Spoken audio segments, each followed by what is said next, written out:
और मृत्यु को पलट सकता है, और अगर आत्मा का एक छोटा सा हिस्सा भी बचा हो तो लोगों को नरक के राजा यमराज के चंगुल से भी छुड़ा सकता है। लेकिन लू जुआनटोंग ने तो बस ऐसे ही इस लेवल की गोली निकाल ली। वह असल में कौन है? ऐसा कोई भी भयानक अमृत निचले लोकों में मौजूद नहीं हो सकता। शुरू में उसने सोचा कि उसके शिष्य का बड़ा भाई सिर्फ निचले लोक का कोई टैलेंटेड जीनियस है जो उसके ध्यान के लायक नहीं है। अब तो ऐसा लगता है कि जोकर खुद ही था। हालांकि लू जिन और ली क्योनग्यू को दवा की गोलियों के ग्रेड के बारे में पता नहीं था, लेकिन दवा की खुशबू सूंघने से ही उन्हें अपने खून और एनर्जी में उबाल महसूस होता था, जैसे उनके बूढ़े होते शरीर में भी नई जान आ रही हो। टोंगेर, क्या याओएर बच गई? ली क्योनग्यू की आवाज कांप उठी और उसके गालों पर आंसू बहने लगे। यह जरूर होगा, यह जरूर होगा।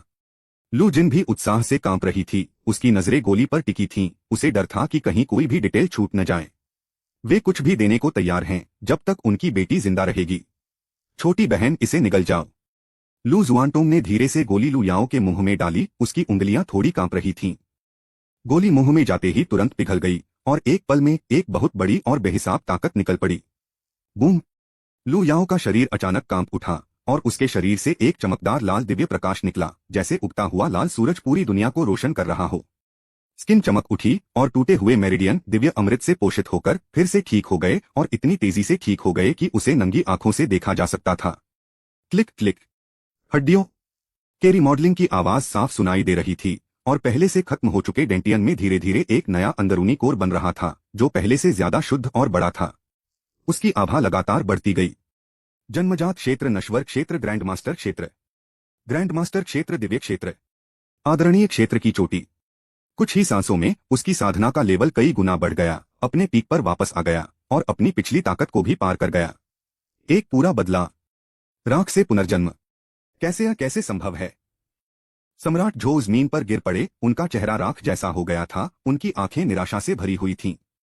लू याओ, जिसे उसने खुद अपाहिज बना दिया था, क्या वह पलक झपकते ही अपने पीक पर वापस आ गई? से मजबूत। उसी समय लू याओ ने धीरे से अपनी आंखें खोली। उसकी आंखों की पुतलियों में एक दिव्य आग जलती हुई लग रही थी, और उसका ऑरा बहुत बड़ा और बेहिसाब था। ऐसा कोई निशान नहीं था कि वह मरने वाली है। वह फिर से जिंदा हो गई। इसके अलावा यह पहले से कहीं ज्यादा पावरफुल है। भाई! वह लू जुआनटोंग को खाली नजरों से देखती रही। उसके चेहरे पर चुपचाप आंसू बह रहे थे। उसे लगा कि वह बर्बाद हो गई है, लेकिन उसके भाई ने उसे मौत के मुंह से वापस खींच लिया। बेवकूफ लड़की, तुम क्यों रो रही हो? लू जुआनटोंग ने धीरे से उसके बालों को सहलाया। उसकी आंखों में दर्द था। अब से कोई भी तुम्हें धमका नहीं सकेगा। अगर किसी ने तुम पर उंगली उठाने की हिम्मत की तो मेरा भाई उसके पूरे परिवार को खत्म कर देगा। उस समय लू याओ ने अपने भाई को कसकर गले लगा लिया। उसके आंसुओं से उसके कपड़े भीग गए। उसने कभी नहीं सोचा था कि एक दिन वह सुरक्षित हो जाएगी। पिछले 20 सालों से वह एक खोई हुई आत्मा की तरह जी रही है, दिन रात नफरत और निराशा में डूबी रहती है। उसने बहुत मेहनत की, तब भी जब उसके मेरिडियन टूट गए थे और उसका अंदरूनी हिस्सा बिखर गया था, उसने दांत पीसकर हिम्मत रखी और डटी रही। यह सब अपने भाई के लिए, इंसाफ पाने के लिए। उसने सोचा कि वह अकेले मर जाएगी, लेकिन उसका भाई वापस आ गया।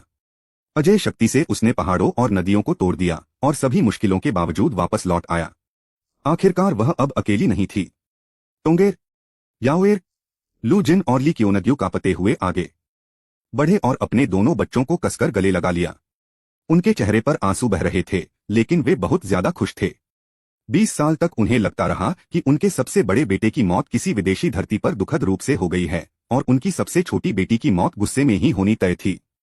लेकिन अब वे चारों फिर से मिल गए हैं। क्या यह स्वर्ग से मिला तोहफा है? नहीं, यह उनका बेटा है, जिसने अपनी अजय शक्ति से इसे भाग्य के चंगुल से वापस छीन लिया। ली क्योनग्यू ने लू जुआनटोंग को कसकर पकड़ लिया। उसे डर था कि यह सब एक सपना है, और अगर उसने उसे छोड़ दिया तो सपना टूट जाएगा। मेरे बच्चे, मुझे लगा था कि मैं तुम्हें फिर कभी नहीं देख पाऊंगा।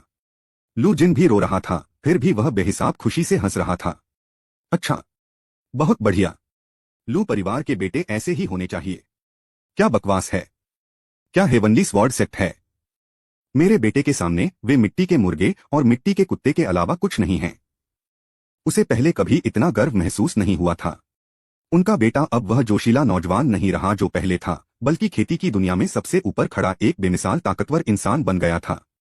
एक विचार पहाड़ों और नदियों को अलग कर सकता है, एक हथेली का प्रहार सितारों को चकनाचूर कर सकता है। यह लू जिन का बेटा है। कुछ लोग खुश हैं जबकि अन्य दुखी हैं। सम्राट झोतियान मिट्टी के ढेले की तरह जमीन पर पड़े थे, उनका चेहरा निराशा से भरा हुआ था। उसका ड्रैगन रोब पहले से ही ठंडे पसीने से भीगा हुआ था और जमीन पर गिरने से उसके माथे से बहुत ज्यादा खून बह रहा था, लेकिन फिर भी उसने रुकने की हिम्मत नहीं की। वरिष्ठन ही दादाजी, पूर्वज, प्लीज मेरी जान बख्श दो। मैं पूरे ग्रेट गण वंश को दे दूंगा और तुम्हारा कुत्ता बन जाऊंगा। यह सब उस कुतिया जियाओ जिक्सी की हरकतों ने ही मुझे आकर्षित किया। इस समय वह एक आवारा कुत्ते से ज्यादा कुछ नहीं था। हालांकि लू जुआनटोंग की नजर हजारों सालों से जमी बर्फ की तरह ठंडी थी। तुम्हें माफ करता है? उसने धीरे से अपना हाथ उठाया और एक खतरनाक लहर उसकी उंगलियों पर जम गई। जब आपने मेरी बहन को उसकी खेती को कमजोर करने के लिए मजबूर किया, तो क्या आपने कभी उसे छोड़ने के बारे में सोचा? जब तुमने चुपचाप जियाओ जिक्सी को मेरे लू परिवार को फंसाने की इजाजत दी थी, तो क्या तुमने कभी इस दिन के बारे में सोचा था? अब दया की भीख मांगने में बहुत देर हो चुकी है। जैसे ही उसने बोलना खत्म किया, उसने अचानक अपनी उंगलियों से इशारा किया। ग्रेट वाइल्डरनेस कैदिंग हेवन फिंगर। एक पल में दुनिया का रंग उड़ गया। आसमान और धरती को चीरती हुई रोशनी की एक किरण अचानक फूट पड़ी, जैसे किसी पुराने देवता का फैसला आया हो, और उसने तुरंत सम्राट झो को घेर लिया। नहीं, सम्राट झोतियान के पास बस एक जोरदार चीख निकालने का समय था, इससे पहले कि उसका शरीर बुलबुले की तरह टुकड़ों में बिखर गया। मांस और खून, हड्डियां, आत्मा, जो कुछ भी मौजूद है वह धूल में मिल गया है। शरीर का कोई निशान नहीं बचा। शरीर और आत्मा दोनों नष्ट हो गए। और अभी यह समाप्त नहीं हुआ है। फिंगर बीम की बची हुई ताकत कम नहीं हुई और यह सीधे शाही महल की गहराई में जा गिरी। एक उंगली के वार से पूरा महल ढह गया। मंडप और मीनारे, बड़े बड़े महल, अनगिनत पाबंदियां, सब कुछ खंडहर में तब्दील हो गया। लू याओ उस दृश्य को खाली आंखों से देख रही थी। उसका दिल जोरों से धड़क रहा था। वह जानती थी कि उसका भाई ताकतवर है, लेकिन उस उंगली के वार की ताकत को अपनी आंखों से देखकर वह सदमे से चुप हो गई। क्या यह किसी धरती पर रहने वाले देवता की शक्ति है? क्या यह उसका भाई है? एक उंगली और सम्राट नष्ट हो गया। एक उंगली से शाही शहर चकनाचूर हो गया। कितना दबंग, कितना अजय! लू जिन और ली क्योंग्यू भी काफी देर तक हैरान और चुप रहे। वे जानते थे कि उनका बेटा मजबूत है, लेकिन इस हद तक वह उनकी उम्मीदों से भी ज्यादा मजबूत था। यह मेरे बेटे की ताकत है? लू जिन ने कांपती आवाज में खुद से कहा। ली क्योंग्यू की आंखें गर्व के आंसुओं से भर गईं। यह सब करने के बाद लू जुआनटोंग के मन में एक ठंडी आवाज गूंजी। होस्ट ग्रेट गान राजवंश में आ गया है। निर्वाण सुप्रीम बोन के साथ साइन इन करने पर बधाई। अगले ही पल आकाश और पृथ्वी कांप उठे और प्रकाश की एक किरण सीधे आकाश में चली गई। बूम! यह मेरा डेब्यू है और मुझे लगता है कि यह फ्लॉप होने वाली है। मुझे उम्मीद है कि हर कोई मुझे कुछ सपोर्ट देगा। यह सच में फ्लॉप होने वाली है। लेखक के पास अभी भी लिखने के लिए बहुत सारा प्लॉट है और हेवनली रेन और भी ज्यादा रोमांचक है। प्लीज मुझे 5 स्टार रिव्यू दें और कुछ गिफ्ट देकर मुझे सपोर्ट करें। सबसे जरूरी बात, प्लीज किताब को बिना पढ़े न छोड़े। मैं सच में आपसे रिक्वेस्ट कर रहा हूं। प्लीज इसे रोज पढ़े और प्लीज मुझे अपडेट करने के लिए कहें। चैप्टर 49, पवित्र बेटों की लड़ाई, टॉप 16। क्लाइमेक्स आ गया है। लू जुआनटोंग दिखाई देते हैं। स्वर्ग में दिव्य लू परिवार रहता था। आसमान के ऊपर आसमानी धुंध घूम रही थी और आसमान में दिव्य रोशनी भर गई थी। पुराने तैरते हुए लड़ाई के प्लेटफॉर्म शान से खड़े थे, जो पूरी तरह से अमर दिव्य धातु से बने थे। उनकी सतह पर अनगिनत गहरे निशान थे, जो एक डरावनी आभा फैला रहे थे जिसने हमेशा के लिए खत्म होने वाली चीजों को दबा दिया था। आज लू परिवार की सदी में एक बार होने वाली battle of the holy sons का आखिरी मुकाबला है, जो टॉप 16 के लिए लड़ाई है। कई दिनों की जबरदस्त लड़ाई के बाद शुरुआती 108 बेमिसाल जीनियस लोगों में से निकले 16 सबसे ताकतवर लोग एक आखिरी मुकाबले में शामिल होंगे। ये 16 लोग बहुत टैलेंटेड थे, जिनमें से ज्यादातर पहले ही डिवाइन इल्यूमिनेशन रेल्म तक पहुंच चुके थे और कुछ तो फॉर्मुलेस रेल्म की दहलीज तक भी पहुंच चुके थे। इससे भी ज्यादा डरावनी बात यह है कि उन सभी ने लू परिवार के खास ब्लडलाइन फॉर्म को जगा दिया है और उनकी लड़ने की ताकत इतनी ज्यादा है कि वे अपने साथियों को भी हरा सकते हैं। इस लड़ाई से पूर्वी क्षेत्र में हलचल मचनी तय थी। बैटल प्लेटफॉर्म के आसपास का एरिया पहले से ही लोगों से भरा हुआ था। न सिर्फ लू परिवार के सभी ताकतवर सदस्य मौजूद थे, बल्कि दूसरे बड़े दिव्य परिवारों ने भी लड़ाई देखने के लिए अपने दूत भेजे थे, जो लू परिवार के युवा चमत्कारों की ताकत देखना चाहते थे। मैंने सुना है कि इस साल के लू परिवार के होनहार बच्चे पिछले सालों के बच्चों से कई गुना ज्यादा ताकतवर हैं। क्या यह सही नहीं है? कहा जाता है कि उनमें से कई पहले ही दाओ पैलेस दायरे के किनारे तक पहुंच चुके हैं। यह तो बस स्वर्ग को मात देने वाला है। सच भगवान का लू परिवार सच में बहुत गहराई से जुड़ा हुआ है। अगर ऐसे किसी चमत्कार को बाहर की दुनिया में रखा जाए तो उनमें से कोई भी आसानी से एक बड़े पंथ को खत्म कर सकता है। भीड़ चर्चा से गुलजार थी, उनकी आंखें बेसब्री से जल रही थीं क्योंकि वे बीच में सबसे बड़े बैटल प्लेटफॉर्म को ध्यान से देख रहे थे, 16 चमत्कारों के आने का इंतजार कर रहे थे। शांत। एक शानदार आवाज पूरे आसमान और धरती पर गूंज उठी, जिसने तुरंत सारा शोर शांत कर दिया। बैंगनी सुनहरे रंग का दिव्य चोगा पहने एक बूढ़ा आदमी हवा में घूम रहा था। उसके चारों ओर एक डरावनी आभा थी। वह साफ तौर पर दाओ पैलेस दायरे का एक शक्तिशाली एक्सपर्ट था। दिव्य आदरणीय के लेवल से नीचे दाओ पैलेस का क्षेत्र अजेय है। आज लू परिवार की सदियों पुरानी होनहार प्रतिभाओं की लड़ाई का आखिरी मुकाबला है। सबसे ताकतवर का फैसला करने के लिए 16 होनहार प्रतिभाएं यहां मुकाबला करेंगी। अब प्लीज हमारे 16 टैलेंटेड बच्चों का स्टेज पर स्वागत करें। बूम! जैसे ही बूढ़े आदमी ने बोलना खत्म किया, पूरी दुनिया कांपने लगी। 16 चमकदार दिव्य रोशनियां चारों तरफ से आसमान में चमक उठीं, जैसे 16 सूरज एक साथ उग रहे हों और आसमान और धरती को रोशन कर रहे हों। सबसे पहले एक नौजवान आया जिसने चांदी का कवच पहना हुआ था। उसका चेहरा ठंडा और सख्त था और उसकी भौहों के बीच एक तेज धार थी। उसके हर कदम के साथ तलवार के आकार के दिव्य पैटर्न अपने आप उसके पैरों के नीचे जमा हो जाते थे, जैसे स्वर्ग और पृथ्वी भी उसके लिए रास्ता बना रहे हों। यह लू वुचेन है। हे भगवान, वह सच में यहाँ है। कहा जाता है कि उसने स्वॉर्ड इंटेंट ऑफ अन्नाइलेशन में महारत हासिल कर ली है और एक ही बार से सब कुछ खत्म हो जाता है। सिर्फ इतना ही नहीं, उसके पास स्वॉर्ड हार्ट क्लैरिटी भी है। वह पैदाइशी तलवारबाज है। सच में तलवारबाजी की कला में एक कमाल है। लू वुचेन बिना किसी भाव के लड़ाई के मंच पर चढ़ गया। उसकी नजर तलवार की तरह तेज थी और वह आसपास घूम रहा था। इससे तुरंत कई लोगों की रीढ़ में सिहरन दौड़ गई, जैसे उनके गले पर कोई तेज तलवार दबा दी गई हो। इसके तुरंत बाद आग की तरह लाल एक सुंदर आकृति आसमान से उतरी। वह सुंदर और आकर्षक थी। उसकी लाल ड्रेस हवा में लहरा रही थी, जैसे कोई फीनिक्स पक्षी धरती पर उतर रहा हो। वह निर्वाण की धधकती आग से घिरी हुई थी, जिसने शून्य को भी झुलसा दिया और बिगाड़ दिया। लू किंगहुआंग। मैं लू किंगहुआंग हूँ। कहा जाता है कि 9 क्रांतियों वाले निर्वाण शरीर की मालिक ने 7 निर्वाण पूरे किए हैं और उसकी लड़ने की ताकत लू चेंगकियान के बराबर है। आज तक कोई भी जीनियस उसे अपनी पूरी ताकत दिखाने के लिए मजबूर नहीं कर पाया है। भगवान किंगहुआंग, मेरी तरफ देखो। लू किंगहुआंग के आते ही पूरी ऑडियंस में जोश भर गया, खासकर कबीले के जवान लड़के चेले, जो इतने एक्साइटेड हो गए कि उनके चेहरे लाल हो गए और वे जोर जोर से उसका नाम चिल्लाने लगे। लेकिन लू किंगहुआंग अलग थलग रही, अपने आसपास की तालियों को नजरअंदाज करते हुए, और बस लड़ाई के मंच पर चुपचाप खड़ी रही, जैसे कोई देवी दुनियावी मामलों से अछूती हो। इसके बाद कई और बेहतरीन टैलेंट मंच पर आए। उनमें से हर एक से एक डरावनी आभा निकल रही थी, चाहे वह रौबदार हो, तेज हो या समझ से परे हो, जिससे देखने वाले हैरानी से हांफने लगे। हालांकि आखिरकार सबका ध्यान आने वाले आखिरी 2 चमत्कारों पर केंद्रित हो गया, क्योंकि वे इस वर्चस्व की लड़ाई में सबसे बड़े पसंदीदा हैं। चैंपियनशिप के लिए सबसे मजबूत दावेदार। अगले ही पल दुनिया अचानक अंधेरी हो गई, जैसे देवताओं और राक्षसों के अनगिनत भूत पाताल लोक से निकल आए हों और पुराने मंत्र स्वर्ग से उतरते हुए लग रहे हों। एक आदमी हवा में आगे बढ़ा। उसके कदम स्थिर थे, फिर भी उससे पूरा लड़ाई का मैदान कांप उठा।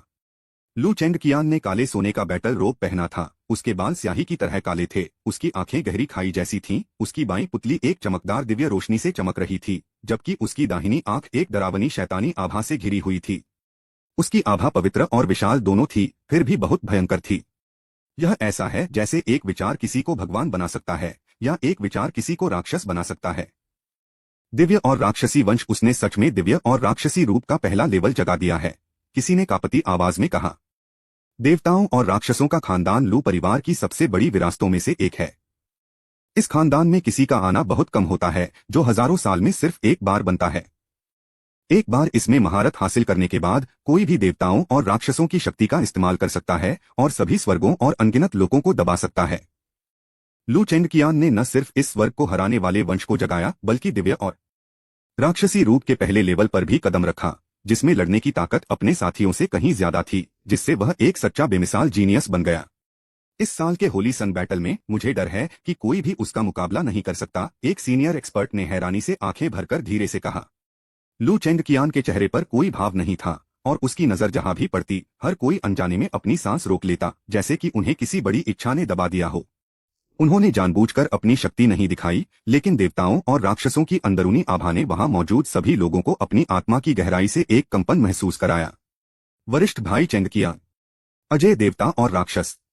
लड़ाई के मंच के चारों ओर अनगिनत महिला साधक, जिनके चेहरे उत्साह से लाल थे, चेंगकियान शब्दों से खुदे हुए स्पिरिट जेड बैनर उठाए हुए थीं, उनकी खुशी लहरों जैसी थी।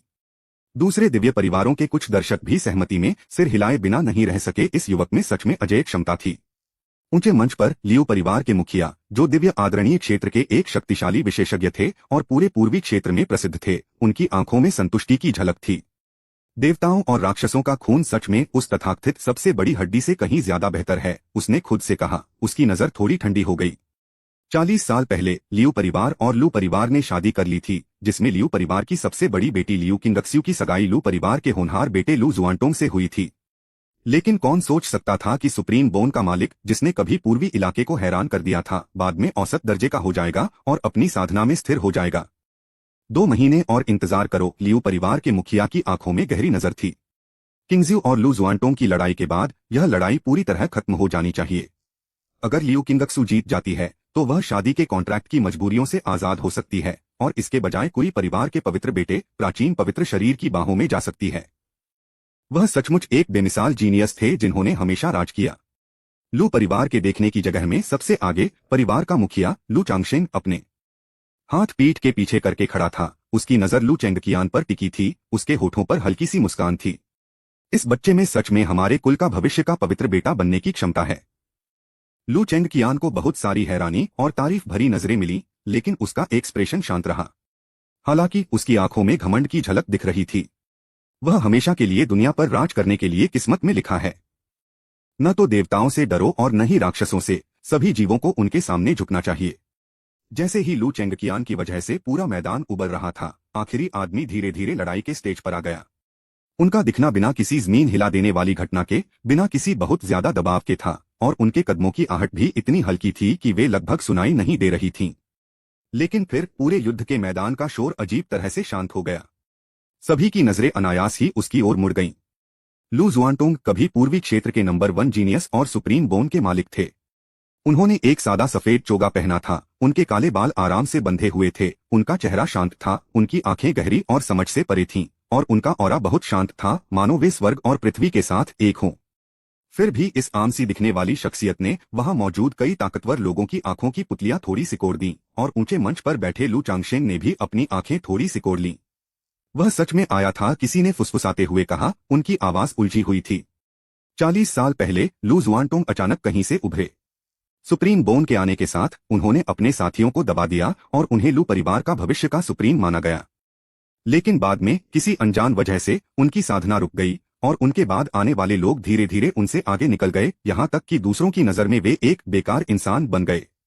लेकिन आज उन्होंने खुद को होली सन बैटल में टॉप 16 के स्टेज पर खड़ा पाया। हाँ, वे मुश्किल से टॉप 16 में आ पाए।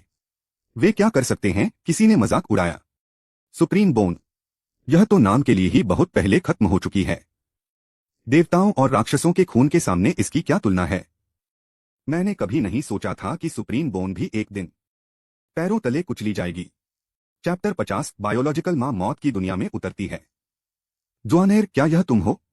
उसी पल सिस्टम की आवाज लू जुआनटोंग के दिमाग में गूंजी। दुनिया का रंग अचानक बदल गया।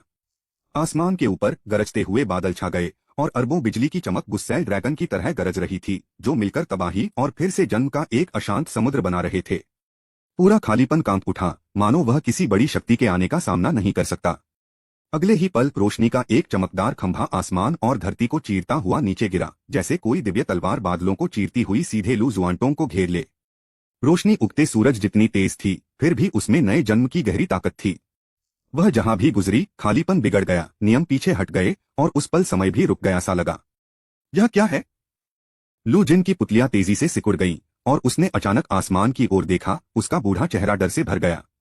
तुरंत उसने अपनी पत्नी और बेटी को अपने पीछे छिपा लिया। उसकी आंखें सतर्कता से भरी हुई थीं। क्या ऐसा हो सकता है कि राजा झो ने अपनी मौत से पहले कोई इमरजेंसी प्लान छोड़ा हो? इस महान वंश के पास और कौन सा विनाशकारी ट्रम्प कार्ड बचा है? गलत। लू याओ का दिल जोर से धड़क उठा और उसके खून की गहराई से एक अजीब सी कंपन उठी। वह आसमान तक फैले रोशनी के खंभे को खाली नजरों से देखती रही। उसकी आत्मा कांप रही थी, जैसे कोई सबसे ऊपर वाली जाग रही हो।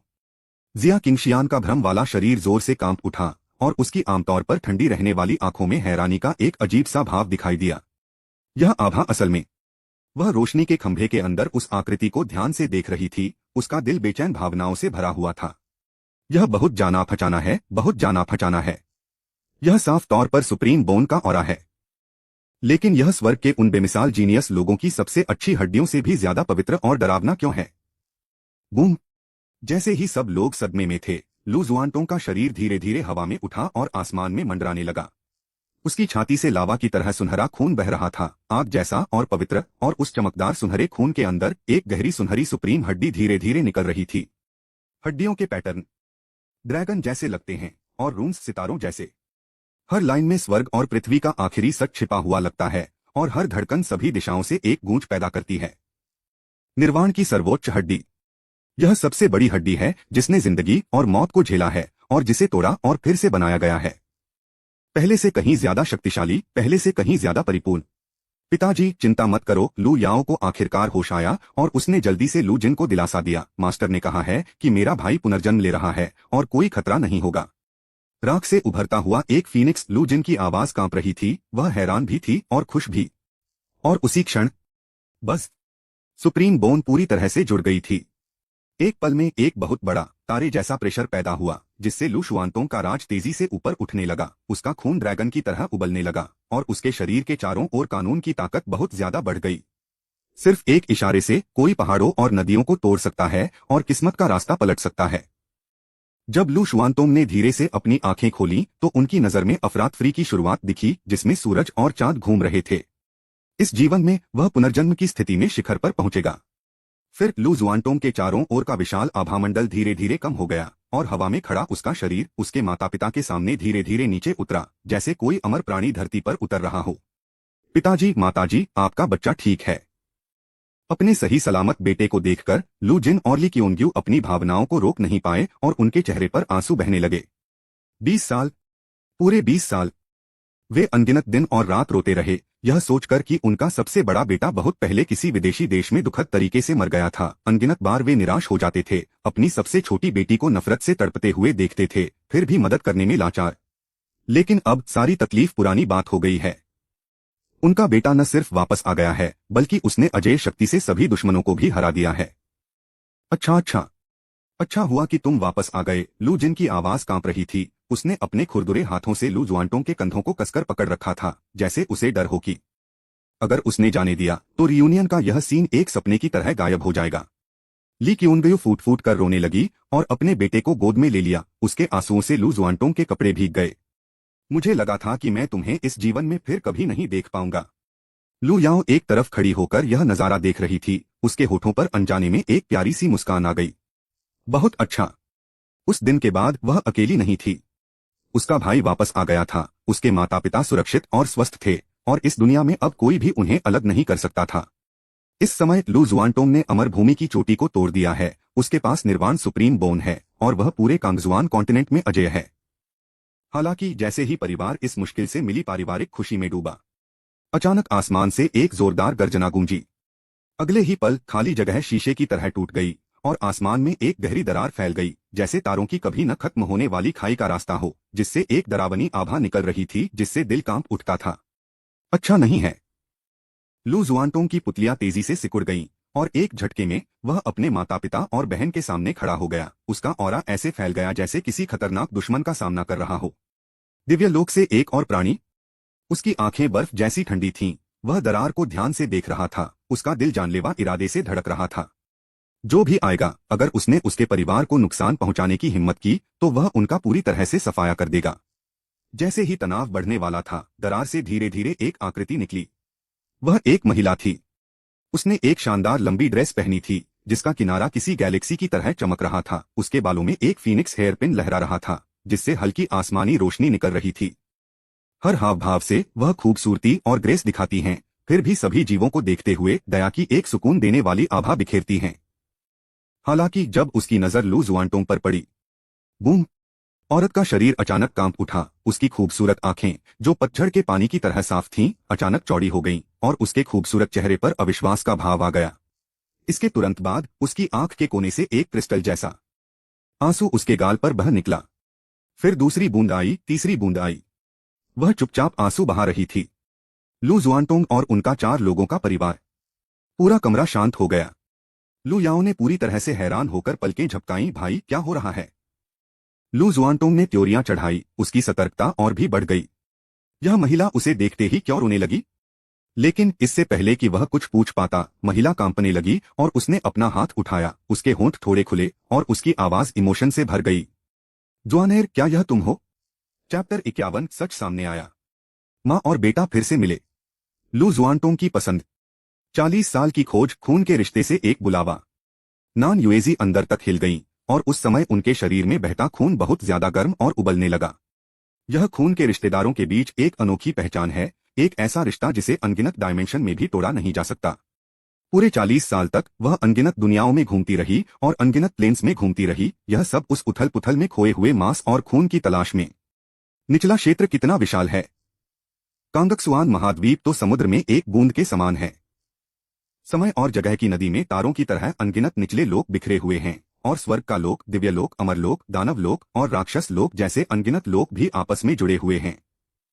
इतनी बड़ी और असीम दुनिया में किसी इंसान को ढूंढना भूसे के ढेर में सुई ढूंढने से 1000 गुना ज्यादा मुश्किल है। Taiwan novel website. ताइवानी नॉवेल पढ़ने के लिए जरूरी सुपर भरोसेमंद। उसने स्वर्ग के रहस्यों का पता लगा लिया था और उसके लिए बहुत मेहनत की थी। शुरू में उसने अंदाजा लगाया था कि उसके बेटे को ढूंढने में कम से कम 100 साल लगेंगे। लेकिन आज उसके शरीर में खून अचानक तेजी से बढ़ गया और एक रहस्यमयी गाइडेंस ने उसे खाली जगह से निकलकर इस जगह पर आने के लिए प्रेरित किया। उसके सामने खड़ा नौजवान अपनी तीखी भौहों, चमकदार आंखों और रौबदार अंदाज के साथ कोई और नहीं बल्कि उसका अपना खून था, वही आदमी जिसे वह चाहती थी। जैसे ही नान युएजी ने लू जुआनटोंग का चेहरा साफ देखा, उसकी पुतलियां कांपने लगीं। वह चेहरा बिल्कुल ऊपरी दुनिया की उसकी बहन जैसा था, खासकर उसकी गहरी काली आंखें जो लगभग एक जैसी थीं। जैसा कि जुड़वा बच्चों से उम्मीद की जाती है, भले ही वे 2 दुनियाओं से अलग हैं, फिर भी उनके खून के निशान साफ दिखाई देते हैं। जुआनेर। सिसकियों से उसकी आवाज भर्रा गई और वह बोल नहीं पा रही थी। 40 साल की चाहत, 40 साल का अपराधबोध इस पल जलते हुए आंसुओं में बदल गया, जो उसकी नाजुक ठुड्डी से टपक रहे थे। उसे जो बात परेशान कर रही थी, वह यह थी कि लू जुआनटोंग उसे दुश्मनी भरी नजरों से घूर रहा था। उसकी स्पिरिचुअल एनर्जी उसके चारों ओर दौड़ रही थी, जैसे वह किसी भी पल अचानक हमला कर देगा। वह सावधान मुद्रा ऐसी थी जैसे वह सबसे कीमती खजाने की रक्षा कर रहा हो और उसे सबसे बड़ा खतरा मान रहा हो। नान युएजी को सीने में तेज दर्द महसूस हुआ। उसका बेटा उससे सावधान रहता था। उस समय वह बहुत चाहती थी कि दौड़कर बच्चे को गले लगा ले, लेकिन उसे डर था कि जल्दबाजी में कोई काम करने से वह परेशान हो जाएगा। मैं बस वहीं कांपती हुई खड़ी रह सकती थी और अपने आंसुओं से अपनी नजर धुंधली कर सकती थी। आप असल में कौन हैं? लू जुआनटोंग ने गहरी आवाज में पूछा। उसका शरीर पूरी तरह से स्थिर था क्योंकि वह अपने परिवार की रक्षा कर रहा था। वह इस औरत से निकलने वाली विशाल और अथाह आभा को महसूस कर सकता था, जो धरती पर रहने वाले अमर प्राणियों से कहीं ज्यादा दबाव था। लेकिन उसे और भी ज्यादा चिंता इस बात की थी कि उसके अंदर उबलता खून अजीब तरह से दूसरे लोगों के खून से मिल रहा था। नान युएजी ने गहरी सांस ली, मुश्किल से अपनी बेचैन भावनाओं को शांत कर पाई।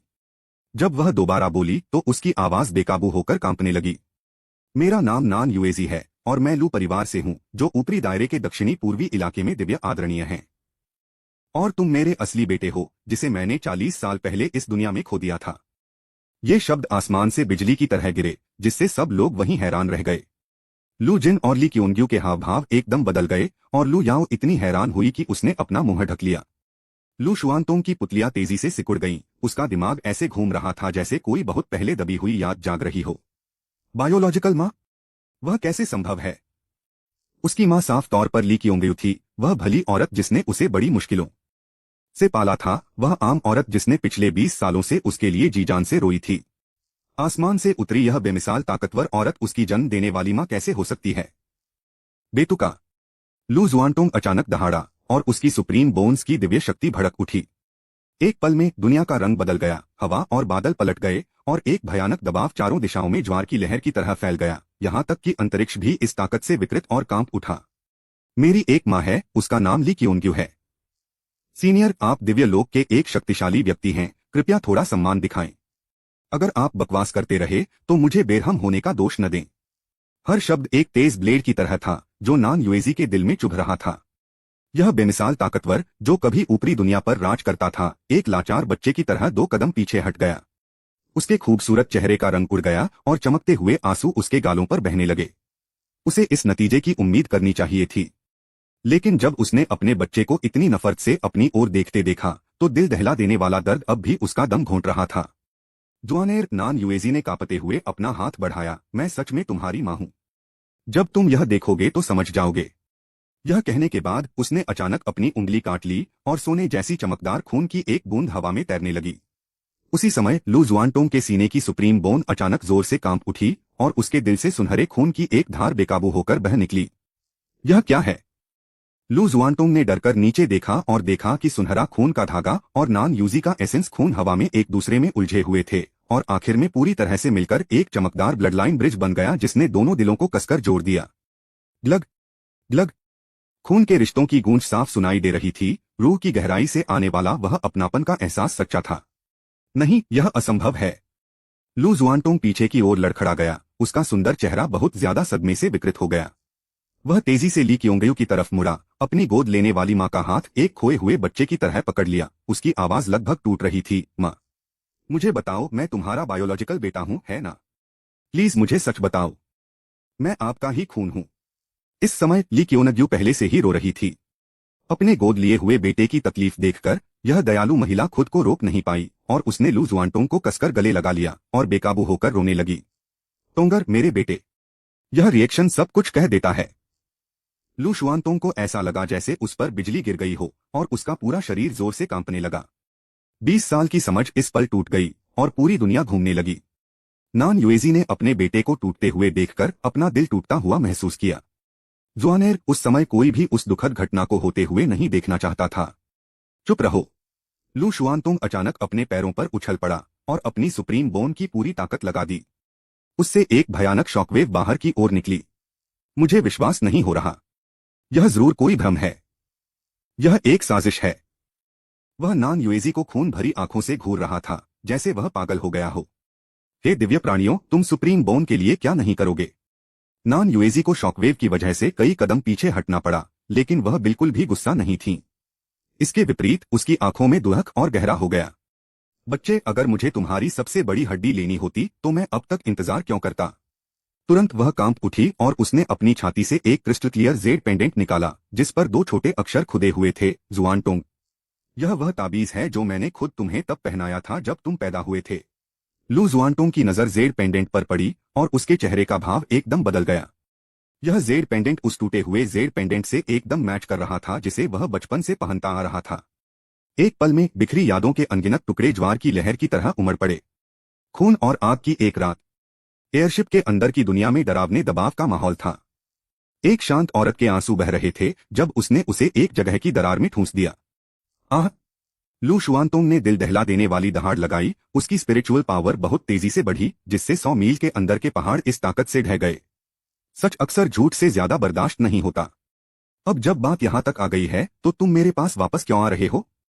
और लू जिन और उनकी पत्नी लू जुआनटोंग के पास खड़े होकर गंभीरता से बोले, लू जुआनटोंग को मैंने और मेरी पत्नी ने पाला है। कृपया मुझे एक कारण बताएं जिससे आप एक दूसरे को पहचान सकें। चैप्टर 52। जुआनेर, मां तुमसे विनती करती है, वापस जाओ और अपनी बहन को बचाओ। 40 साल पहले उस ठंडी रात में तेज हवा और बर्फबारी हो रही थी और जंगली जानवरों की आवाजें पहाड़ों और जंगलों में गूंज रही थीं। घर लौटते समय लू जिन और ली क्योंगयू को हल्की सी रोने की आवाज सुनाई दी। आवाज का पीछा करते हुए उन्हें सूखी घास में कपड़ों में लिपटा हुआ एक बच्चा मिला। बच्चे का चेहरा ठंड से बैंगनी हो गया था और उसकी सांस इतनी कमजोर थी कि उसे महसूस करना लगभग नामुमकिन था। अगर उन्होंने उसे समय पर नहीं उठाया होता तो शायद उसे भूखे जंगली जानवर उठा ले जाते या रात भर में कड़कड़ाती ठंडी हवा उसे ले जाती और बच्चा बिना किसी निशान के दुनिया से गायब हो जाता। उन्हें यह नहीं पता था कि बच्चा कहां से आया था और न ही उन्हें यह पता था कि उसे जंगल में क्यों छोड़ दिया गया था। लेकिन अपनी गोद में बच्चे को मुश्किल से सांस लेते देखकर ली क्योंगयू के आंसू तुरंत उसके चेहरे पर बहने लगे। उसने उसे कसकर अपनी बाहों में पकड़ लिया और कांपती हुई आवाज में कहा, हमें इस बच्चे को बचाना होगा। तब से उन्होंने उसे अपने बेटे की तरह माना और उसे पालने के लिए अपना सब कुछ दे दिया। लू शुआनतोंग छोटी उम्र से ही बहुत ज्यादा बुद्धिमान और प्रतिभाशाली थे और आम बच्चों से कहीं ज्यादा थे। हालांकि वे खुश थे, लेकिन उन्हें थोड़ा सा यह भी लग रहा था कि इस बच्चे का बैकग्राउंड बहुत खास हो सकता है। लेकिन कोई बात नहीं, वह उनका बेटा था, उनका खून था जिसे उन्होंने बड़ी सावधानी से पाला था। हम दूसरों को पारिवारिक जीवन की खुशी में आसानी से खलल डालने की इजाजत कैसे दे सकते हैं? अब लू जुआनटोंग एक मशहूर प्रतिभाशाली व्यक्ति है, उसकी सुप्रीम बोन जाग गई है और उसका भविष्य असीमित है। उन्हें लगा कि वे आखिरकार शांति से पारिवारिक जीवन का आनंद ले सकेंगे, उसे शादी करते, बच्चे पैदा करते और एक स्थिर जीवन जीते हुए देख सकेंगे। लेकिन तभी नान युएजी प्रकट हो गई। वह उसकी बायोलॉजिकल मां होने का दावा करती है। लू जिन की आंखों में गुस्सा और पक्का इरादा दोनों थे। अगर उसने उस समय जानबूझकर बच्चे को छोड़ दिया था तो आज भले ही उसकी जान चली जाए, वह उसे टोंगेर को इतनी आसानी से ले जाने नहीं देगा। ली क्योनगयू भी वैसी ही थी, उसकी आंखों में आंसू आ रहे थे। वह टोंगर के खास बैकग्राउंड को तो मान सकती थी, लेकिन वह ऐसे किसी को बिल्कुल नहीं मान सकती थी जिसने उसे चोट पहुंचाई हो और फिर बिना किसी तैयारी के रिश्तेदारी का दावा करने के लिए वापस आ गया हो। इस समय लू याओ को मानो बिजली गिर गई हो, वह चुप हो गया। उसका भाई असल में उसका बायोलॉजिकल भाई नहीं था। कोई हैरानी नहीं कि वह इतना शानदार है, कोई हैरानी नहीं कि वह सुप्रीम बोन को जगा पाया। पता चला कि वह असल में अपर रेन से आया था और एक अमर का बेटा था। उसका दिमाग तेजी से चल रहा था और पहले के सारे डाउट्स इस समय सॉल्व होते दिख रहे थे। लेकिन तभी एक और भी चौंकाने वाला विचार मन में आया। अगर उसका भाई उसका खून का रिश्तेदार नहीं था तो उनके रिश्ते का क्या? उसने अनजाने में अपने होंठ काट लिए, उसके गाल थोड़े लाल हो गए और उसका दिल तेजी से धड़कने लगा। लेकिन जल्द ही उसने गुस्से में अपना सिर जोर से हिलाया, मैं क्या सोच रही हूँ? फिर भी वह अजीब एहसास एक धीरे धीरे बढ़ती हुई बेल की तरह चुपचाप उसके दिल को घेरे हुए था। लू शुआनतोंग के जिद्दी लेकिन दुखी चेहरे को देखकर नान युएजी जानती थी कि अगर उसने उस समय के सारे राज नहीं बताए तो शायद उसे इस जिंदगी में अपने बेटे से कभी माफी नहीं मिलेगी। जुआनेर, तुम्हारी माँ तुम्हें छोड़कर इतनी बेरहम कैसे हो सकती है? अगर यह जिंदगी और मौत का मामला न होता, अगर कोई और चॉइस न होती, तो दुनिया में कौन सी माँ अपनी मर्जी से अपने खून को छोड़ेगी?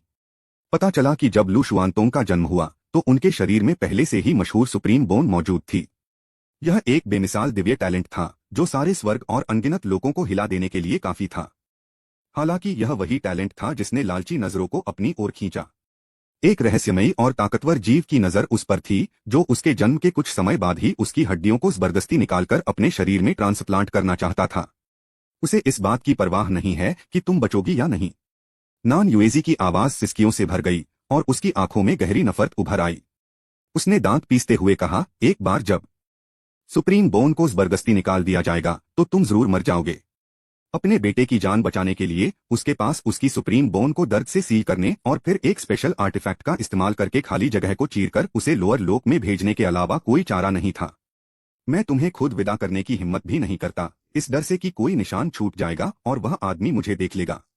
असल में उस ताकतवर जीव को पूरी तरह धोखा देने के लिए लू शुआनतोंग की जुड़वा बहन ने जबरदस्ती अपनी दिव्य हड्डी को जगाया और उस ताकतवर जीव की सोच को कंफ्यूज करने के लिए खुद को चारे की तरह इस्तेमाल किया। उसे ऐसा करने की जरूरत नहीं थी, लेकिन तुम्हारी खातिर माँ के पास कोई और रास्ता नहीं था। नान युएजी बहुत ज्यादा पछतावे से भरकर बेकाबू होकर रोने लगी। इतने सालों में उसे हर पल अपने बच्चे की याद आती रही है। उसने दुनिया भर में यात्रा की, स्वर्ग के रहस्यों का पता लगाया और यहाँ तक कि अपनी जिंदगी भी कुर्बान कर दी, यह सब उसका पता लगाने के लिए किया। जैसे ही नान युएजी ने अपनी कहानी सुनाई, सच्चाई आखिरकार सामने आ गई। लू जिन और ली क्योनग्यू ने एक दूसरे को देखा और उनके टेंशन वाले चेहरे धीरे धीरे ढीले पड़ गए। वे नान युएजी के शब्दों में दर्द और लाचारी को महसूस कर सकते थे और एक माँ की निराशा को समझ सकते थे जिसे अपने बच्चे से अलग होने के लिए मजबूर किया जा रहा हो। मैं समझ गई, ली क्योंगयू ने धीरे से आह भरी, उसकी आंखों में आंसू आ गए। अगर वह होती तो शायद वह भी यही चुनाव करती। अब सबकी नजरें लू जुआनटोंग पर हैं। वह काफी देर तक चुप रहा, उसकी आंखों की ठंडक धीरे धीरे कम होती गई और उसकी जगह एक मुश्किल भावना ने ले ली। आखिरकार उन्होंने धीरे से कहा, उनकी आवाज धीमी लेकिन मजबूत थी, उस समय जो हुआ वह सच में आपकी गलती नहीं है, लेकिन जो हो गया सो हो गया और मुझे अपनी अभी की जिंदगी की आदत हो गई है। मेरे माता पिता ने मेरे साथ अपने बच्चे जैसा व्यवहार किया और मैं उन्हें अपना सबसे करीबी रिश्तेदार भी मानता हूँ। तो मुझे माफ करना, मैं तुम्हारे साथ वापस नहीं जाना चाहता। लू जुआनटोंग ने मना कर दिया। वह जानता था कि एक बार सिर हिलाने का मतलब होगा कि वह एक बिल्कुल नई दुनिया में कदम रख रहा है। वहाँ उसके सच्चे खून के रिश्तेदार, वह बेमिसाल शोहरत जिसका वह हकदार था, और शायद अनगिनत मौके और अच्छी किस्मत भी थी। मगर इससे क्या? वह न तो घमंडी इंसान है और न ही एहसान फरामोश। 40 साल की दयालुता मेरी हड्डियों में बस गई है। हालांकि लू जिन और ली क्योनग्यू उसके बायोलॉजिकल माता पिता नहीं थे, लेकिन उन्होंने ही उसे असल में जिंदगी दी। अगर वे उसे उस समय बर्फीले तूफान से वापस नहीं ले जाते तो वह बहुत पहले ही कंकाल बन गया होता। अब उसे सब कुछ छोड़कर एक ऐसी मां को अपनाने के लिए कहा जा रहा है जिससे वह कभी मिला ही नहीं। वह ऐसा नहीं कर सकता। इस मामले में किसी की कोई गलती नहीं है। नान युएजी ने उसे बचाने के लिए दूर भेज दिया। लू जिन और उसकी पत्नी ने दया करके उसे पाला पोसा, और उसने उन्हें मानने से मना कर दिया ताकि अभी की शांति बनी रहे। क्योंकि किस्मत ने पहले ही चीजों को इस तरह से तय कर दिया है तो इसे भटकने दो। जैसा है वैसा ही बनाए रखना ठीक है। कम से कम अब उसके पास घर, रिश्तेदार और वह सब कुछ है जिसे वह बचाना चाहता है। लू शुआनतोंग का जवाब सुनकर लू जिन और ली क्योनग्यू ने राहत की सांस ली, लेकिन फिर उनके दिलों में एक अजीब सी चिंता भर गई। वे मतलबी लोग नहीं हैं। अगर लू जुआनटोंग अपने पूर्वजों को मानने और अपने कबीले में लौटने का फैसला करता है तो वे उसे नहीं रोकेंगे। लेकिन अंदर ही अंदर वे इसे कैसे छोड़ सकते थे?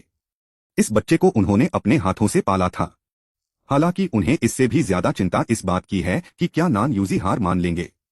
जब नान युएजी को जवाब पता चला तो उसकी आंखों में निराशा भर गई।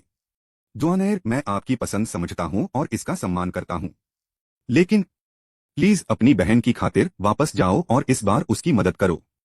यह सुनकर लू शुआनतोंग को अचानक याद आया कि असल में उसकी एक जुड़वा बहन थी जो उससे खून का रिश्ता रखती थी। नान युएजी ने कड़वाहट से मुस्कुराते हुए धीमी आवाज में कहा, पिछले 40 सालों से अपर रेल में किसी को पता नहीं चला कि असली लू जुआनटोंग पहले ही लोअर रेल में उतर चुका है और आपकी बहन ने आपकी जगह ले ली है और आज तक जिंदा है। लेकिन उसके पास सुप्रीम बोन नहीं है। उसके पास उसका अनोखा टैलेंट नहीं था, फिर भी उसे सुप्रीम बोन की मालकिन का टाइटल झेलना पड़ा और वह दबाव और बेइज्जती झेलनी पड़ी जो उसे नहीं मिलनी चाहिए थी। लू जुआनटोंग चुप रहा। उसने कभी सोचा भी नहीं था कि इस दुनिया में कोई ऐसा भी है जो उसकी वजह से इतना ज्यादा दर्द झेल रहा है। उनकी बहन, जिनसे वे कभी नहीं मिले थे, 40 साल तक उनके घर पर रहीं, फिर भी वह हमेशा उनकी छाया में रहीं। अब वह टूटने की कगार पर है। लेकिन क्या वह सचमुच चुपचाप खड़ा रह सकता है? खून के रिश्ते कभी नहीं टूट सकते। नान युएजी ने लू जुआनटोंग को प्रणाम किया और विनती की, जुआनेर, तुम्हारी बहन सच में गिरने वाली है, प्लीज वापस जाओ और उसे बचाओ। मां, कृपया। चैप्टर 53 साइनैन लू परिवार दिव्य भगवान। इनाम स्वर्गीय अग्नि क्षेत्र की साधना। नान युएजी थकी हुई लग रही थीं और उनकी आंखों में एक ऐसा दर्द था जिसे बताया नहीं जा सकता। हथेली और हाथ का पिछला हिस्सा दोनों मांस के बने होते हैं। चाहे वह लू शुआनतोंग हो या उसकी जगह 40 साल तक दबाव झेलने वाली बेटी, वे दोनों उसके खून और मांस के रिश्ते थे। Taiwan novel artifact. Taiwan novel network को फॉलो करने के लिए इस वेबसाइट का डोमेन नाम याद रखें, TWKN. इसे कभी भी पढ़े। वह किसी से भी बेहतर जानती थी कि उसकी रिक्वेस्ट कितनी बेरहम थी, एक ऐसे बच्चे से जो निचले लोक में पलाबधा था और जिसने अभी अभी अपनी शुरुआत के बारे में सच्चाई जानी थी कि वह तुरंत एक ऐसी मां को अपना ले जिससे वह कभी नहीं मिला था, और एक अनजान बहन को बचाने के लिए अपनी अभी की जिंदगी भी छोड़ दे। कोई भी इसे आसानी से स्वीकार नहीं करेगा, लेकिन उसके पास कोई और चारा नहीं था। जुआनेर, मां जानती है कि यह तुम्हारे लिए बहुत अचानक है। नान युएजी की आवाज लगभग विनती भरी थी और उसकी आंखें आंसुओं से चमक रही थीं। लेकिन तुम्हारी बहन अब और इंतजार नहीं कर सकती। उनकी बेटी बहुत लंबे समय से टूटने की कगार पर है। वह जो बोझ उठा रही है वह सिर्फ लू जुआनटोंग से कहीं ज्यादा है। सुप्रीम बोन एक ऐसा वंश है जो हमेशा से अकेला खड़ा है और वह अपने पूरे कबीले की उम्मीदों को संभाले हुए है। वह कभी अपने लिए नहीं जी। अब उसकी मानसिक स्थिति अपनी सीमा के करीब पहुंच रही है। अगर सिर्फ एक कदम और आगे। नान युएजी ने इसके नतीजों की कल्पना करने की हिम्मत नहीं की। जैसे ही नान युएजी ने बोलना खत्म किया, सभी लोग गहरी सोच में डूबे हुए लग रहे थे। लू जुआनटोंग ने भौहें चढ़ाई, उसकी आंखें नीचे झुक गईं, जैसे वह संघर्ष कर रहा हो। लू याओ ने अपने होंठ भींच लिए, उसके दिल में एक खट्टी मीठी फीलिंग उठ रही थी। वह हमेशा मानती थी कि वह लू जुआनटोंग की इकलौती बहन है। बचपन से ही वह अपने भाई के प्यार और देखभाल के लिए तरसती थी और वह इस खास तरफदारी को हल्के में लेती थी। लेकिन अब अचानक एक जुड़वा बहन सामने आई है जो न सिर्फ अपने भाई से खून का रिश्ता रखती है बल्कि उससे भी पहले इस दुनिया में मौजूद थी। वह कौन है?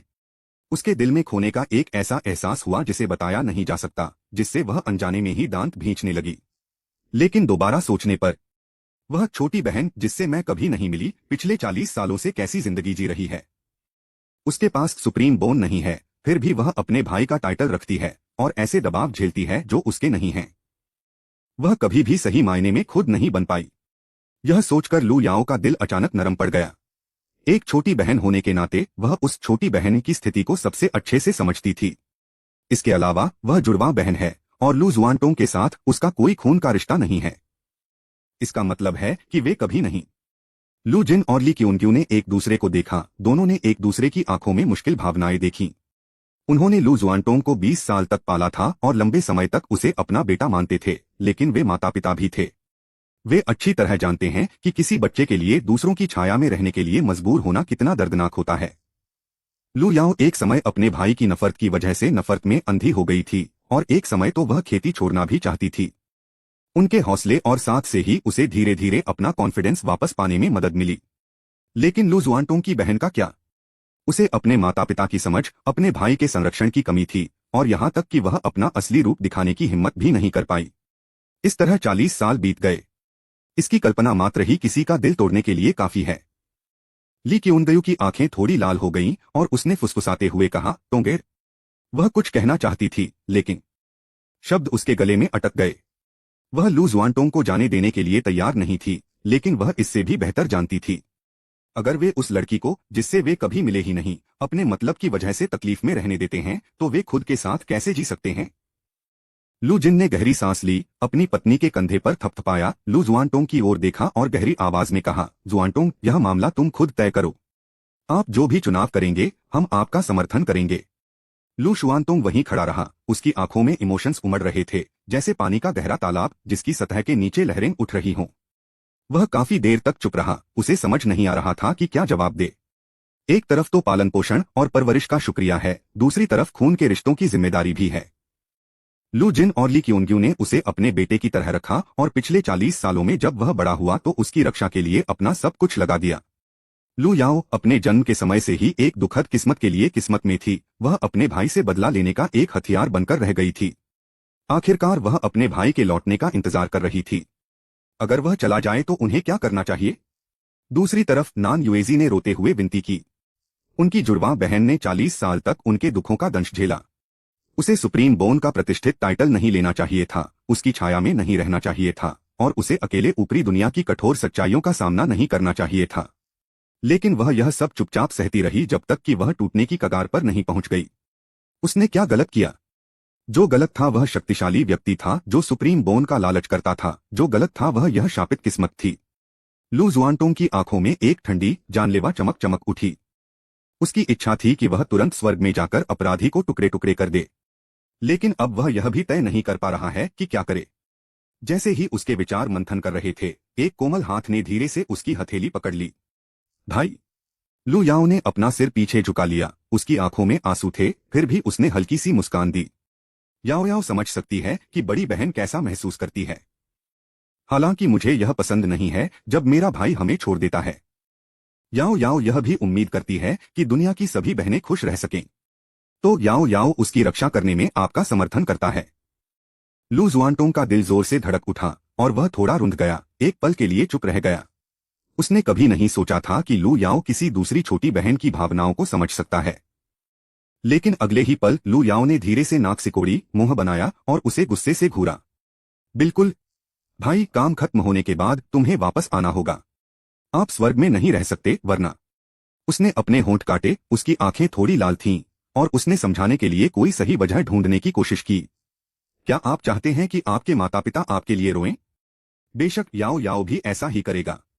उसी पल लू जुआनटोंग के दिल से झिझक का आखिरी निशान भी गायब हो गया।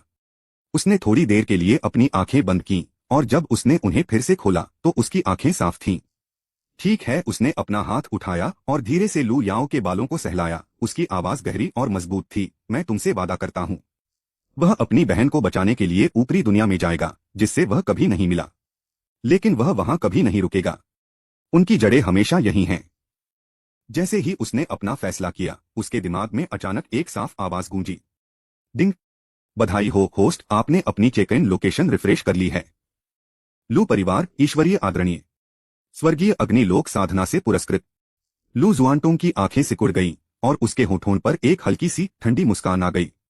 ऐसा लगता है कि ऊपरी दुनिया की यह यात्रा शांतिपूर्ण नहीं होगी। यह देखकर नान युएजी बहुत खुश हुई। जब तक लू जुआनटोंग लू परिवार के पास जाने को तैयार है, तब तक सब कुछ आसानी से हल हो सकता है। भले ही लू जुआनटोंग अभी सिर्फ लैंड इमोर्टल रेल में है, वह समझा सकती है कि उसकी कल्टीवेशन गड़बड़ा गई, जिससे उसका रेन गिर गया, और फिर वह उसे पालने के लिए बहुत सारे रेयर और कीमती मटेरियल का इस्तेमाल कर सकती है। मेरी बहन बच गई। जुआनेर माँ सच में तुम्हारी आभारी हैं। लू जुआनटोंग ने आसमान में चमकती बिजली की ओर देखा। उसकी आंखों में तेज रोशनी चमक रही थी। आओ मैं देखता हूं कि आसमान में क्या अलग है। चैप्टर 54 लू शुआंगटोंग की पहली जीत। लू चेंगकियान के खिलाफ एक किस्मत वाला मुकाबला। स्वर्ग में दिव्य लू परिवार रहता था। एक पल में हवा रुक गई। एक लंबा पतला आदमी धीरे धीरे लड़ाई के मंच पर आया। उसके काले बाल स्याही की तरह काले, खाली जगह में बेतहाशा नाच रहे थे। हर बाल में एक तेज धार लग रही थी। सबसे आखिर में जो दिखाई दिया वह था सुप्रीम बोन का मालिक लू जुआनटोंग। उनके आने से कोई बहुत बड़ा बदलाव या बहुत ज्यादा दबाव नहीं आया, फिर भी पूरे युद्ध के मैदान की हवा एक पल के लिए जम सी गई। क्या यह सुप्रीम बोन है? थोड़ी देर की चुप्पी के बाद मजाक की लहर दौड़ गई। है एक सुप्रीम बोन। प्रभावशाली व्यवहार, लेकिन दुर्भाग्य से ताकत की कमी है। मैंने सुना है कि उसे सीनियर ब्रदर लू चेंगकियान ने 3 चालों में हरा दिया। सुप्रीम बोन कुछ खास नहीं। सख्त सख्त सख्त, कितनी शर्मनाक बात है। इतिहास की सबसे बेकार सर्वोच्च हड्डी, जो किसी देवता या दानव के वंश की उंगली जितनी भी अच्छी नहीं है। कुछ दिन पहले लियू परिवार ने भी उन्हें छोड़ दिया था। लू परिवार का स्वाभिमान इस हद तक गिर गया है। यह शर्म की बात है। अगर मैं उसकी मंगेतर होती तो मैं भी सगाई तोड़ देती। कौन किसी निकम्मे के साथ रहना चाहेगा? मैंने सुना है कि लियू किंगक्सू का नया मंगेतर एक वीरान प्राचीन पवित्र शरीर है, एक सच्चा बेमिसाल जीनियस, इस निकम्मे से लाख गुना ज्यादा ताकतवर। लू जुआनटोंग? हाँ, बस सड़क किनारे एक कुत्ता। मजाक उड़ाने वाली, हंसने वाली और नफरत भरी आवाजें उठती और गिरती रहीं, और लड़ाई के स्टेज के बीच में खड़े इंसान को तलवार की तरह छेदती रहीं। लू शुआनतोंग शांत रहे। उनकी आंखें गहरी थीं, जैसे ये शब्द गुजरती हुई हवा के झोंके से ज्यादा कुछ नहीं थे, जिन पर ध्यान देने लायक कुछ नहीं था। उसे पहले से ही इसकी आदत थी। दर्शक स्टैंड के सबसे आगे लियू और लू परिवारों के मुखिया एक दूसरे के बगल में खड़े थे। माहौल बहुत ही नाजुक था। लियू परिवार का मुखिया थोड़ा शर्मिंदा लग रहा था। उसकी आंखें ऐसे चमक रही थीं जैसे उसे दोषी महसूस हो रहा हो। आखिरकार सगाई टूटना लू परिवार की इज्जत के लिए एक बड़ा झटका था। लू परिवार का मुखिया शांत रहा, लेकिन उसकी आंखों में बेबसी का भाव था। सुप्रीम बोन, जिसे सभी उम्र को दबा देना चाहिए था, अब सबकी नजरों में मजा बन गया है। कुछ देर चुप रहने के बाद लियू परिवार के मुखिया ने धीमी आवाज में कहा, भाई लू, अगर जुआनटोंग 2 महीने बाद किंगेर के साथ मुकाबला जीत जाता है तो मेरे लियू परिवार की बेटी अभी भी लू परिवार की बहू होगी। यह सुनकर लू परिवार के मुखिया के मुंह का कोना थोड़ा सा हिल गया और उसके चेहरे पर एक कड़वी मुस्कान आ गई। 2 महीने बाद लू जुआनटोंग की अभी की ताकत के साथ वह लियू किंगक्सू को कैसे हरा सकता था? वह तो बस एक विनम्र टिप्पणी थी। जैसे ही सभी 16 चमत्कार स्टेज पर आए, बैटल प्लेटफॉर्म के चारों ओर दिव्य रून्स अचानक चमक उठे और चमकदार सुनहरी रोशनी आसमान में फैल गई, जो पुराने रून्स बैरियर में बदल गई, जिसने पूरे बैटल प्लेटफॉर्म को घेर लिया। अपनी लंबी आस्तीन लहराते हुए रेफरी की आवाज घंटी की तरह गूंज उठी, जो पूरे आसमान में गूंज गई। लू परिवार की पवित्र संतान लड़ाई 16 का राउंड आधिकारिक तौर पर शुरू। जैसे ही उन्होंने बोलना खत्म किया, पूरी ऑडियंस खुशी से झूम उठी। अनगिनत दर्शक जोश में चिल्ला रहे थे। उनकी आवाजें लहरों की तरह थीं, जिससे हवा हिल रही थी। कुछ लोग लू वुचेन का नाम चिल्ला रहे थे, कुछ लू चेंगकियान का टाइटल चिल्ला रहे थे, और अनगिनत युवा साधक शर्मा रहे थे और किंगहुआंग लिखे स्पिरिट जेड झंडे जोर जोर से लहरा रहे थे और जोर जोर से चिल्ला रहे थे। हालांकि जब मुख्य रेफरी ने पहले मैच के लिए विरोधी की घोषणा की, पहली लड़ाई लू जुआनटोंग बनाम लू किंगहुआंग, पूरा कमरा शांत हो गया। थोड़ी देर की चुप्पी के बाद चर्चा गरज की तरह शुरू हो गई। क्या? पहला मैच लू जुआनटोंग और लू किंगहुआंग के बीच है। बहुत बढ़िया शो। क्या बढ़िया शो था। लू किंगहुआंग के पास 9 क्रांतियों वाला निर्वाण शरीर है और उसकी लड़ने की ताकत का कोई जवाब नहीं है। लू परिवार की युवा पीढ़ी में वह आसानी से टॉप 5 में है। हालांकि लू जुआनटोंग कभी शानदार थी, अब इस लड़ाई में मैं लू किंगहुआंग का पक्ष लेता हूं। ओह, क्यों? किसी ने उत्सुकता से पूछा। वह आदमी मुस्कुराया और सीधे सीधे कहा, क्योंकि लू किंगहुआंग ज्यादा सुंदर है। हर जगह हंसी गूंज उठी। ज्यादातर लोग लू किंगहुआंग के साथ थे। ऐसा लग रहा था कि वे लू जुआनटोंग को जीतते हुए और जीनियस को गिरते हुए नहीं देखना चाहते थे। लड़ाई के मैदान के बीच में लू किंगहुआंग शान से नीचे उतरी। उनकी आग जैसी लाल ड्रेस हवा में लहरा रही थी, जैसे कोई फीनिक्स आसमान से उतर रहा हो। उनका शरीर जलती हुई निर्वाण की लपटों से घिरा हुआ था। उसकी नजर ठंडी और साफ थी। उसके लाल होंठ थोड़े खुले हुए थे और उसकी आवाज साफ झरने की तरह बह रही थी। यंग मास्टर लू, प्लीज। लू जुआनटोंग शांत रहे, बिना कुछ और कहे बस थोड़ा सा सिर हिलाया। अगले ही पल बूम, दोनों ने एक ही समय पर हमला किया। लू किंगहुआंग ने धीरे से अपना जेड हाथ उठाया और निर्वाण दिव्य अग्नि आग के एक भयानक समुद्र में बदल गई, जिसने पूरे युद्ध मंच को घेर लिया। तेज गर्मी की वजह से देखने वालों को भी अपनी स्किन पर जलन महसूस हुई। उसके हर वार में दोबारा जन्म लेने की ताकत थी, जैसे वह सब कुछ जलाकर राख कर देना चाहती हो और फिर से अफरातफरी मचा देना चाहती हो। लू शुआनतोंग आग के समुद्र में बिजली की तरह आगे बढ़े। हर कदम पर उनके पैरों के नीचे पुराने महान रून्स दिखाई दे रहे थे, जो निर्वाण अग्नि की जलन का जोरदार विरोध कर रहे थे। उसकी मुट्ठियां और हथेलियां एक साथ चलती थीं। हर वार आसान था, फिर भी उसमें एक भयानक ताकत थी जो हर उम्र को दबा सकती थी। 100 राउंड, 200 राउंड, 300 राउंड। लड़ाई इतनी जोरदार थी कि पूरा बैटल प्लेटफॉर्म कांप उठा और रून बैरियर जोर से हिलने लगा। यह कैसे हो सकता है? लू जुआनटोंग असल में लू किंगहुआंग से इस हद तक लड़ने में कामयाब रहा। कुछ तो गड़बड़ है। उसकी लड़ने की ताकत अफवाहों से कहीं ज्यादा है। उस पल लू जुआनटोंग की आंखें अचानक तेज दिव्य रोशनी से चमक उठीं और उनके शरीर से एक पुरानी और बड़ी आभा निकली। एक पल में उनका रूप स्वर्ग और पृथ्वी से मिलता जुलता हुआ लगा और अनगिनत दिव्य पैटर्न उनके चारों ओर गुंथ गए और एक शानदार भूत में बदल गए। भगवान जैसा रूप। क्या वह सच में भगवान का रूप जगा सकता है? ऊंचे प्लेटफॉर्म पर लू परिवार का मुखिया अचानक खड़ा हो गया। उसकी आंखें हैरानी से भर गईं। पैट्रियार्क लियो की पुतलियां भी सिकुड़ गईं जब वह लड़ाई के मंच को ध्यान से देखते हुए बुदबुदा रहे थे। यह कैसे हो सकता है? लू किंगहुआंग के चेहरे के भाव थोड़े बदल गए। विरोध करने की कोशिश में उसकी निर्वाण दिव्य लौ तेजी से जल रही थी, लेकिन लू शुआनतोंग ने एक मुक्का मारा जिससे एक दिव्य शक्ति निकली और निर्वाण अग्नि सागर फट गया। लू किंगहुआंग कराह उठी और पीछे की ओर लड़खड़ा गई। उसके मुंह के कोने से खून की एक धार बह रही थी। पूरी जगह पर मौत जैसा सन्नाटा था। सब लोग आंखें फाड़े हैरानी से उस नजारे को देख रहे थे। लू जुआनटोंग जीत गए। लड़ाई के प्लेटफॉर्म पर लू जुआनटोंग के शरीर के चारों ओर दिव्य रून्स बहने लगे और शानदार फैंटम धीरे धीरे गायब हो गया और आखिर में सुनहरी रोशनी की लड़ियों में बदल गया जो उसके शरीर में मिल गईं। सुप्रीम फॉर्म सुप्रीम बोन की असली मास्टरी की निशानी है। एक बार जागने के बाद इसकी लड़ने की ताकत में पूरी तरह से बदलाव आएगा और यह देवताओं और राक्षसों के वंश से भी मुकाबला कर सकता है। लू जुआनटोंग ने अपनी पहली जीत हासिल की और भगवान के रूप को सफलतापूर्वक जगाया। सभी ने उसे सुप्रीम रूप समझ लिया, लेकिन बाद में उसे राहत मिली। इसके बाद की लड़ाइयां बहुत तेजी से आगे बढ़ी। लू वुचेन ने अपने विरोधी को खत्म करने के इरादे से तलवार से वार किया और नतीजा 3 तलवार के वार से तय हुआ। हालांकि लू किंगहुआंग को लू जुआनटोंग ने हरा दिया था, फिर भी उसने जबरदस्त लड़ाई की ताकत दिखाई। उसकी निर्वाण फ्लेम ने सब कुछ जला दिया, जिससे वह ताकत से आगे बढ़ सकी। लेकिन सबसे प्रभावशाली लू चेंगकियान की लड़ाई थी। उसका अपोनेंट भी एक जबरदस्त जीनियस था जिसने अपना ब्लडलाइन फॉर्म जगा लिया था, लेकिन इसमें सिर्फ 3 मूव लगे। पहले कदम से देवताओं और राक्षसों की शक्ति बाहर आ जाती है और सब कुछ दब जाता है। दूसरे मूव से विरोधी का ब्लडलाइन फॉर्म टूट गया, जिससे उन्हें खून की उल्टी होने लगी और वे पीछे की ओर लड़खड़ा गए। तीसरे कदम के साथ ही नतीजा पहले से ही तय हो गया था। पूरा वेन्यू खुशी से गूंज उठा। यह बहुत शक्तिशाली है। क्या यह दैवीय और राक्षसी वंशों की शक्ति है? लू चेंगकियान बिना किसी शक के चैंपियन। इस होली सन टूर्नामेंट के नतीजे पर अब कोई शक नहीं है। अनगिनत लोग जोर जोर से खुशी मना रहे थे और लू चेंगकियान का नाम पूरे आसमान में गूंज रहा था। ऊंचे प्लेटफॉर्म पर लू परिवार के मुखिया ने थोड़ा सिर हिलाया। उसकी आंखें संतुष्टि से भरी थीं। लियू परिवार के मुखिया ने मन ही मन सोचा, लगता है कि लू जुआनटोंग अब से 2 महीने बाद किंगेर के साथ होने वाले मुकाबले में जरूर हार जाएगा। जब सबको लगा कि मामला सुलझ गया है, तभी रेफरी की आवाज फिर से गूंजी। मैच 9 लू जुआनटोंग बनाम लू चेंगकियान।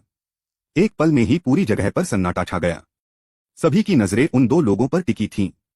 लू जुआनटोंग ने धीरे से अपना सिर उठाया। उसकी आंखें गहरी और समझ से परे थीं। लू चेंगकियान के होंठ थोड़े मुड़ गए। उसकी आंखें लड़ने के जोश से चमक रही थीं। यह लड़ाई एक खतरनाक मुकाबला है। लू चेंग ने लू जुआनटोंग को घृणा से देखा। तुम मुझे हरा नहीं सकते। आत्मसमर्पण ही आपकी नियति है। मुझसे हारना कोई शर्म की बात नहीं है। चैप्टर 55 लू जुआनटोंग की पहचान उजागर। सुप्रीम बोन नहीं। हे भगवान। लू चेंगकियान ने अपने भगवान और दानव रूप को छोड़े बिना ही उसी लेवल के अपने विरोधी को सिर्फ 3 चालों में हरा दिया। इसकी तुलना में लू जुआनटोंग की जीत बहुत मुश्किल से मिली हुई लग रही थी। लू किंगहुआंग के खिलाफ अपनी लड़ाई में उसने अपने सारे तुरुप के पत्ते लगभग इस्तेमाल कर लिए थे और जिंदगी और मौत के अहम पल में उसे कुछ समय के लिए अपने भगवान के रूप को जगाना भी पड़ा, तब जाकर वह अपने दुश्मन को बहुत कम अंतर से हरा पाया। और लू चेंगकियान, उसने बिना गंभीरता से लिए ही सब कुछ मिटा दिया। हमारी वेबसाइट का डोमेन याद रखें, ताइवान नॉवेल नेटवर्क। अपनी पढ़ने की सामग्री खोजें। सुपर भरोसेमंद। क्वालिटी में अंतर तुरंत साफ दिखता है। ऐसा लग रहा था कि इस लड़ाई का नतीजा पहले से तय था। लू जुआनटोंग आखिरकार पवित्र पुत्र के पद पर पहुंचने में नाकाम रहे। वह बस बेबस होकर देख सकता था कि कैसे लू चेंगकियान अपनी इज्जत पर कदम रखते हुए एक एक कदम आगे बढ़कर शिखर पर पहुंच गया और इस पीढ़ी में लू परिवार का बिना किसी शक के राजा बन गया। असफलता ही आपकी नियति है। लू चेंगकियान लड़ाई के मंच के दूसरे छोर पर खड़ा था। उसकी आंखें नफरत से भरी थीं और उसके होठों पर मजाकिया मुस्कान थी। एक समय की बात है, वह लू जुआनटोंग के लिए बहुत हैरान था। वह मशहूर सुप्रीम बोन था, एक ऐसा टैलेंट जो हर उम्र को दबा सकता था। हालांकि लू जुआनटोंग के बाद के प्रदर्शन ने उन्हें बहुत निराश किया। तो सुप्रीम बोन इससे ज्यादा कुछ नहीं है। एक घटिया इंसान जिसकी तुलना देवताओं और राक्षसों के खानदान से भी नहीं की जा सकती। वह लू परिवार के प्रोडिजी का टाइटल कैसे पा सकता है? लू जुआनटोंग ने अपने होंठ भींच लिए। उसकी आंखों में लड़ने का जोश चमक रहा था और उसने गहरी आवाज में कहा, अगर आप कोशिश नहीं करेंगे तो आपको कैसे पता चलेगा? हालांकि वह खुद जानता था कि ईश्वरीय रूप अभी अभी जागा है और उसने अभी तक उसे पूरी तरह से काबू नहीं किया है, फिर भी लू चेंगकियान के ईश्वर दानव रूप को हराने की उसकी संभावना कम थी। लेकिन कम से कम वह बिना लड़े हारना नहीं चाहता था। भले ही हार पक्की हो, वह चाहता है कि लू चेंगकियान को पता चले लू जुआनटोंग नाम किसी भी तरह से बेकार नहीं है।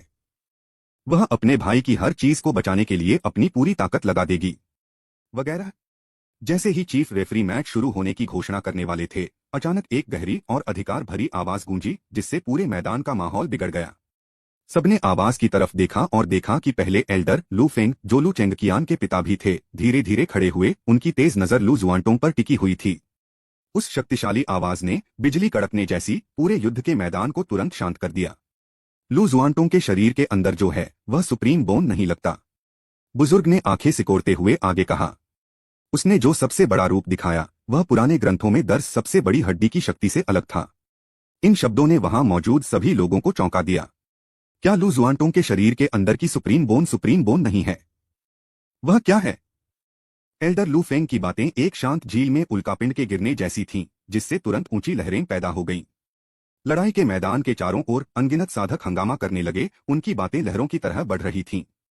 कुछ तो पक्का ठीक नहीं है। मशहूर सुप्रीम फॉर्म एक बार जाग जाए तो दुनिया का तानाबाना बदलने के लिए काफी ताकतवर है। लेकिन लू जुआनटोंग का अभी का रूप ताकतवर होने के बावजूद उस जबरदस्त ऑरा से बहुत दूर था जो सभी उम्र को दबा सके। लेकिन अगर यह सुप्रीम बोन नहीं है तो आप उसकी नसों में बहते सुनहरे खून को कैसे समझाएंगे? यह सुप्रीम ब्लडलाइन का सिंबल है। रुको, मैंने एक बार एक पुरानी किताब में एक सीक्रेट कहानी पढ़ी थी। पुराने जमाने में एक बेमिसाल ताकतवर इंसान था जिसने सुप्रीम बोन के राज जानने के लिए स्वर्ग को चुनौती देने वाले तरीकों का इस्तेमाल करके एकदम वैसी ही एक ब्लडलाइन बनाई, दी डिवाइन बोन। दिव्य अस्थिर। सब लोग हैरान थे। सच में डिवाइन बोन का लुक लगभग सुप्रीम बोन जैसा ही है और उनके ब्लडलाइन ऑरा भी बहुत मिलते जुलते हैं, लेकिन उनकी पावर में जमीन आसमान का फर्क है। यह सुनकर वहां मौजूद सभी किसानों की रीढ़ में ठंडक दौड़ गई। यह सोचना ही डरावना है। कोई आश्चर्य नहीं, इसमें कोई आश्चर्य नहीं कि लू जुआनटोंग का प्रदर्शन इतना औसत दर्जे का था। इसमें कोई हैरानी की बात नहीं है कि वह लू किंगहुआंग को मुश्किल से हरा पाया, भले ही उसने सुप्रीम फॉर्म को जगाया था। पता चला कि उसके अंदर जो था वह असली सुप्रीम बोन नहीं बल्कि डिवाइन बोन थी। लू जुआनटोंग के शरीर के अंदर की हड्डी सुप्रीम बोन नहीं है। यह खबर पूरे एरिना में तूफान की तरह फैल गई और अनगिनत आंखें एरिना के बीच में खड़े उस आदमी पर टिक गईं, कुछ हैरानी से, कुछ दया से और कुछ खुलेआम मजाक से। हाँ, मुझे पता था। सुप्रीम बोन इतनी कमजोर कैसे हो सकती है? पता चला कि यह नकली था। यह बेकार है कि लू परिवार ने उसे एक प्रतिभाशाली व्यक्ति की तरह पाला। हालांकि अगले ही पल लू फेंग मैं तुम्हारी माँ को चोदूंगा। अचानक एक जोरदार गर्जना हुई और एक भयानक दबाव एक उग्र समुद्र की तरह फैल गया। लू युनटिंग, लू जुआनटोंग के पिता, वह अचानक खड़ा हो गया और उसकी दाओ पैलेस रेन की साधना शुरू हो गई। उसकी इस बर्दाश्त आध्यात्मिक शक्ति एक ठोस दबाव में बदल गई जिसने लू फेंग को बुरी तरह दबा दिया। लू फेंग, तुम खुद को क्या समझते हो जो मेरे बेटे को बदनाम करने की हिम्मत कर रहे हो? लू युनटिंग की आंखें खून से लाल थीं, उनमें जानलेवा इरादे भरे हुए थे। वह एक गुस्सैल जानवर की तरह था जो किसी भी पल हमला करने के लिए तैयार था। पूरी जिंदगी उन्हें सबसे ज्यादा नफरत इस बात से थी कि कोई उनके बेटे को